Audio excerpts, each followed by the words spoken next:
শিক্ষার্থীদের অবৈধ বহিষ্কারাদেশ তুলে নেওয়া সহ বিভিন্ন দাবিতে অনির্দিষ্টকালের জন্য নতুন বাজার ব্লকেট ও অবস্থান কর্মসূচি পালন করছেন ইউনাইটেড ইন্টারন্যাশনাল বিশ্ববিদ্যালয়ের শিক্ষার্থীরা। এ বিষয়ে আরও জানাতে যুক্ত হচ্ছেন সহকর্মী মাহফুজা বৃষ্টি। বৃষ্টি, কেমন দেখছেন পরিস্থিতি, আমাদের বিস্তারিত জানাবেন। দেখতেই পাচ্ছেন যে এখানের অবস্থা কি, সকাল 8টা থেকে এখানে ব্লকেট কর্মসূচি শুরু হয়েছিল। ইউনাইটেড ইন্টারন্যাশনাল বিশ্ববিদ্যালয়ের যে শিক্ষার্থীরা আছেন তারা হচ্ছে যে বহিষ্কারকৃত যারা আছেন বিভিন্ন কারণে তাদেরকে বহিষ্কার করা হয়েছে। তারা জুলাই আন্দোলন করার কারণে এবং কি ফেসবুকে স্ট্যাটাস দেওয়ার কারণে বিভিন্ন কারণ দেখে তাদেরকে বহিষ্কার করা হয়েছে বলে এমনটা জানিয়েছেন। তবে বিশেষ কারণ যেটি কিছুদিন আগে 2 মাস আগে একজন স্টুডেন্টের পরীক্ষা ছিলেন, তার বাবা মারা গিয়েছে, সেদিন তিনি আসতে পারেননি। পরবর্তী দিন আসার কারণে পরীক্ষা দিতে দেওয়া হয়নি কর্তৃপক্ষের কারণে, সেই জন্যই তারা সেদিনও আন্দোলন করেছিলেন ক্যাম্পাস কেন্দ্রিক। সেই আন্দোলনকে কেন্দ্র করে আরও কিছু সাধারণ শিক্ষার্থীদেরকে বহিষ্কার করা হয়। সেই জায়গা থেকে কিন্তু এই আজকের ব্লকেট কর্মসূচি। তবে আপনারা দেখতে পাচ্ছেন যে কিছুক্ষণ আগেই এখানে পুলিশের সাথে আইনশৃঙ্খলা বাহিনীদের সাথে এক ধরনের ধস্তাধস্তি হয়। সকাল থেকে যদি রাস্তা বন্ধ ছিল, 10 মিনিটের জন্য পুলিশরা এসে এখানে রাস্তাটা ছাড়া সক্ষম হয়েছিল, কিন্তু ছাত্ররা আবারও এই রাস্তাটা আটকে দিয়েছে। সানবিট সব দিবে সামাল।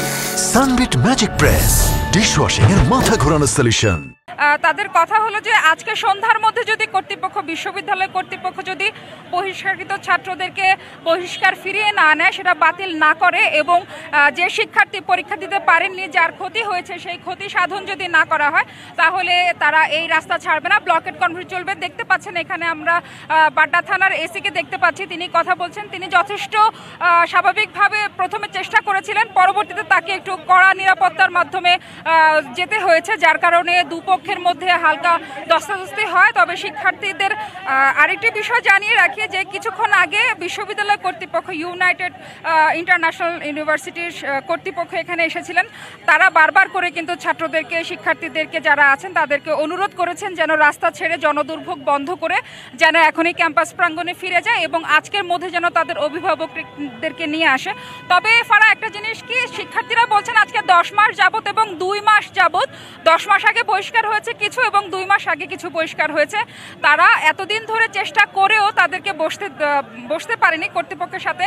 আজকে রাস্তা ব্লকেট করার পরেই কিন্তু কর্তৃপক্ষ এসে তাদেরকে এই বসার আহ্বান জানাচ্ছেন, যেটিতে শিক্ষার্থীরা একদম মনক্ষুণ্ণ হয়ে তাদের এই সিদ্ধান্ত ফিরিয়ে দিয়েছেন। বলেছেন যে আর কোনো বসাবসি নেই, রাস্তায় না নামলে আন্দোলন সফল হয় না, কোনো কাজ উদ্ধার হয় না। সেই কারণেই বাধ্য হয়ে দীর্ঘ 11 মাস পরে তারা এখানে এসে নতুন বাজার রাস্তা ব্লকেট করেছে। সে জায়গা থেকে আপনি দেখতে পাচ্ছেন পরিস্থিতি খুবই উত্তপ্ত। সন্ধ্যা পর্যন্ত সময় রাখা হয়েছে। যদি সন্ধ্যা নাগাদ এই বহিষ্কারাদের যদি উচ্ছেদ না করা হয় এবং ফেসবুক ভেরিফাইড পেজে যদি বিশ্ববিদ্যালয় কর্তৃপক্ষ পোস্ট না দেওয়া হয়, তাহলে কর্তৃপক্ষর উপরও কোনো রকম জটিলতা আসতে পারে এবং আইন শৃঙ্খলা বাহিনীদেরকেও তোয়াক্কা করবে না। তারা জুলাই আন্দোলন যেমনটা আন্দোলন করে সংগ্রাম করে তাদের দাবি আদায় করেছিলেন, এবারও তাই করবে। এই ছিল আমার কাছে নতুন বাজার থেকে। ধন্যবাদ বৃষ্টি, আমাদের সাথে যুক্ত হওয়ার জন্য।